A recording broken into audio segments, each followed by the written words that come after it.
Life better here. Travel is one of life's great rewards, and there's always something new to see and experience when you travel the world like I do. Hi, I'm Rick Steves. Join me as we get better acquainted with the world each week on Travel with Rick Steves. Together, we'll explore fascinating sights, discover amazing food, and make new friends from near and far. Your radio is the only passport you'll need. Join us for Travel with Rick Steves, Saturday afternoons at 1 on KSJE.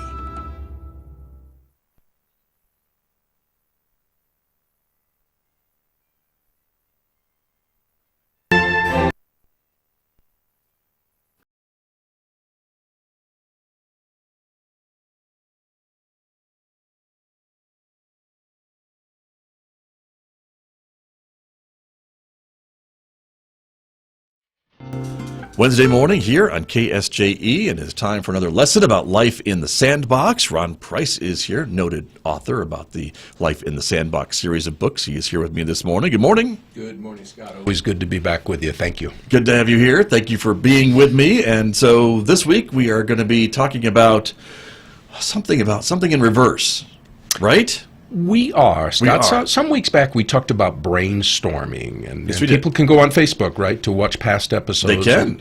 Talked about 3 vital components of effective brainstorming.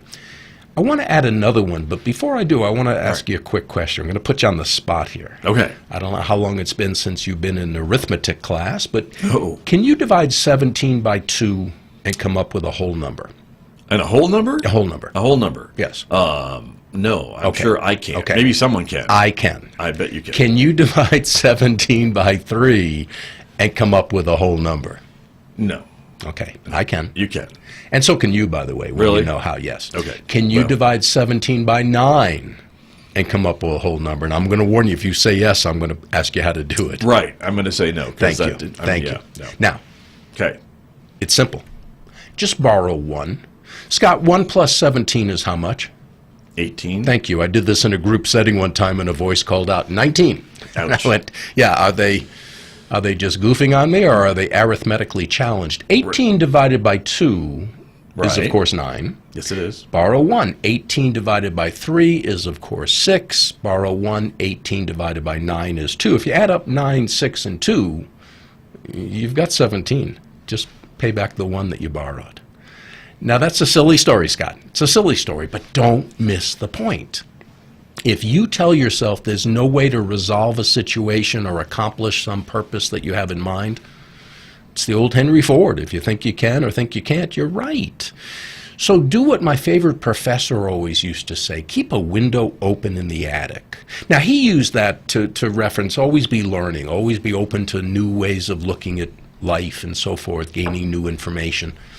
I use it to be open to the possibility that maybe, just maybe, there's a solution where sometimes it doesn't look like there's a solution. So that's where effective brainstorming can come in. Right. Okay. I want to add to that. Okay. I want to teach what I've just recently rediscovered, and I don't know where I found it. I'd love to give credit. I don't know where I got this, but it's called the LAOG, or double reverse. So, Scott, you want to accomplish a goal. Sure. Let's take it right here to the radio station. You and your team, you want to start doing something new and different. What you do is you lay out what the objective is. Right. And then spend the next few minutes looking at all the steps you would take if you didn't want to do that. What would you do to make sure that what you had just set out as an objective never happened? And have some fun with it. Well, we blow up the building. No, don't do that. Right. Don't get violent. Okay. But get absurd. We'd sleep in till noon, or whatever. What would you do to make sure that objective never happened? Okay. And then All right. double reverse. By the way, LAOG spelled backwards is goal. Cute. All right. All right, then look at those lists of things you would do to make sure it didn't happen. You've pretty much got the steps you ought to take to make sure it happens, but it might also engender some new thoughts, some new creativity.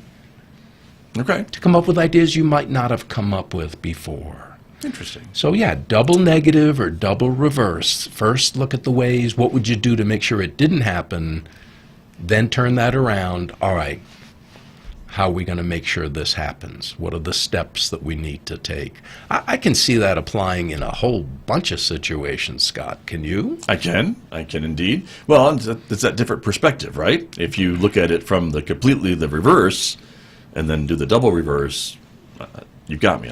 I'm with you. It challenges your brain. Yes. It does. It opens up new areas of creativity that you probably wouldn't have thought of earlier. Right. And we mentioned that in the brainstorming episode too. That's right.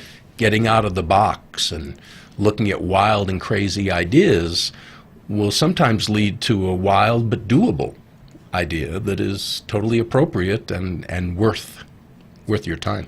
Very, very true. I am concerned a little bit, though, about leaving that window open in the attic. Oh, how's that? Because now I have squirrels in the attic. Oh, okay. Yeah, and that's not good.